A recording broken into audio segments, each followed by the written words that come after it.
எல்லாருக்கும் வணக்கம். என்னடா இது எப்பவுமே சாமி வீடியோ வர இடத்துல விலாக் மாதிரி வீடியோ வந்திருக்கேன்னு பார்க்காதீங்க. எங்கள் சேனலை நாங்கள் வேறு ஸ்டைலாக மாற்றிட்டோம்.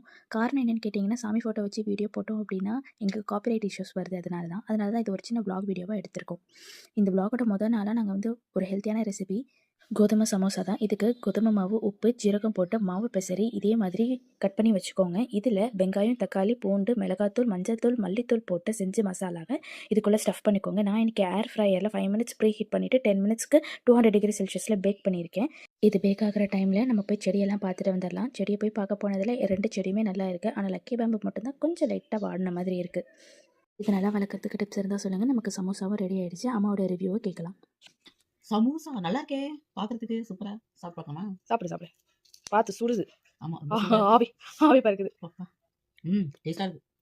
நல்லா இருக்கா? நல்லா இருக்கு. இது வந்து கோதுமை மாவுல செஞ்சது. அதான் உடம்புக்கு நல்லது. மைதா விட கோதுமை தான் நல்லா உடம்புக்கு ஆரோக்கியமா இருக்கும். நல்லா இருக்கு அப்படியே போடு.